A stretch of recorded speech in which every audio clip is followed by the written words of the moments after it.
መጀመሪያይቱ የሐዋርያው የጳውሎስ መልእክት ወደ ቆሮንቶስ ሰዎች ምዕራፍ 1።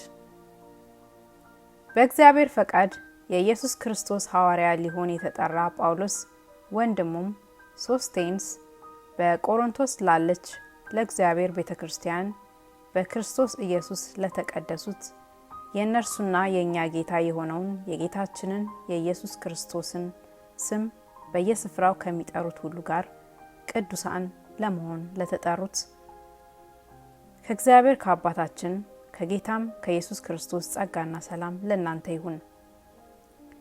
በክርስቶስ ኢየሱስ ስላመናችሁ በተሰጣችሁ በእግዚአብሔር ጸጋ ምክንያት ሁልጊዜ ስለእናንተ አምላክን አመሰግናለሁ።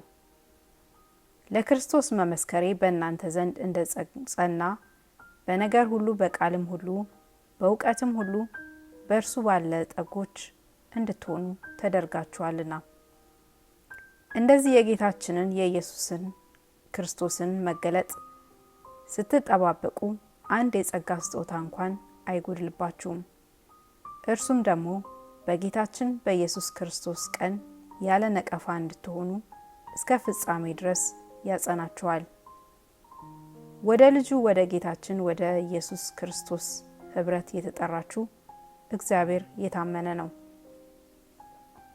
ነገር ግን ወንድሞች ሆይ ሁላችሁ አንድ ንግግር እንድትናገሩ በአንድ ልብና በአንድ ሐሳብም የተባበራችሁ እንድትሆኑ እንጂ መለያየት በመካከላችሁ እንዳይሆን በጌታችን በኢየሱስ ክርስቶስ ስም እለምናችኋለሁ።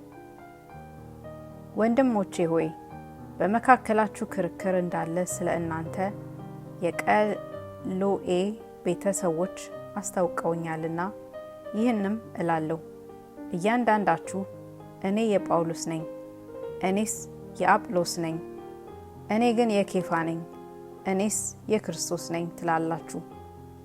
ክርስቶስ ተከፍሏልን? ጳውሎስስ ስለ እናንተ ተሰቀለን? ወይስ በጳውሎስ ስም ተጠመቃችሁን? በስሜ እንደተጠመቃችሁ ማንም እንዳይል ከቀርስጶስና ከጋርዮስ በቀር ከናንተ አንድንስ እንኳን ስላላጠመቅኩ እግዚአብሔርን አመሰግናለሁ። የእስጢፋኖስንም ቤተሰቦች ደግሞ አጥምቄያለሁ፣ ጨምሬ ሌላ አጥምቄ እንደሆነ አላውቅም። ለማጥመቅ ክርስቶስ አላከኝምና ወንጌልን ልሰብክ እንጂ የክርስቶስ መስቀል ከንቱ እንዳይሆን በቃል ጥበብ አይደለም። የመስቀሉ ቃል ለሚጠፉት ሞኝነት፣ ለኛ ለምንድን ግን የእግዚአብሔር ኃይል ነውና። የጥበበኞችን ጥበብ አጠፋለሁ፣ የአስተዋዮችንም ማስተዋል እጥላለሁ ብሎ ተጽፏልና። ጥበበኛ የት አለ? ጸሐፊስ የት አለ? የዚች ዓለም መርማሪስ የት አለ? እግዚአብሔር የዚችን ዓለም ጥበብ ሞኝነት እንዲሆን አላደረገምን? በእግዚአብሔር ጥበብ ምክንያት ዓለም እግዚአብሔርን በጥበቧ ስላላወቀች በስብከት ሞኝነት የሚያምኑትን ሊያድን የእግዚአብሔር በጎ ፈቃድ ሆኗልና። መቼም አይሁድ ምልክትን ይለምናሉ፣ የግሪክ ሰዎችም ጥበብን ይሻሉ። እኛ ግን የተሰቀለውን ክርስቶስን እንሰብካለን። ይህም ለአይሁድ ማሰናከያ ለአሕዛብም ሞኝነት ነው። ለተጠሩት ግን አይሁድ ቢሆኑ የግሪክ ሰዎችም ቢሆኑ የእግዚአብሔር ኃይልና የእግዚአብሔር ጥበብ የሆነው ክርስቶስ ነው።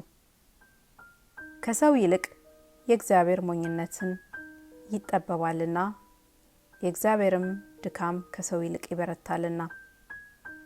ወንድሞች ሆይ መጠራታችሁን ተመልከቱ።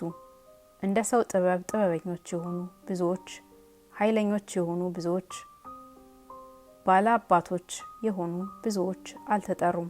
ነገር ግን እግዚአብሔር ጥበበኞችን እንዲያሳፍር የዓለምን ሞኝ ነገር መረጠ።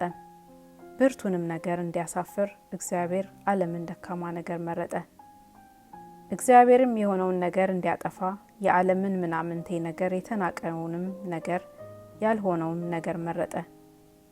ሥጋን የለበሰ ሁሉ በእግዚአብሔር ፊት እንዳይመካ፣ ነገር ግን የሚመካ በእግዚአብሔር ይመካ ተብሎ እንደተጻፈው ይሆን ዘንድ ከእግዚአብሔር ዘንድ ጥበብና ጽድቅ ቅድስናም ቤዛነትም በተደረገልን በክርስቶስ ኢየሱስ የሆናችሁ ከእርሱ ነው።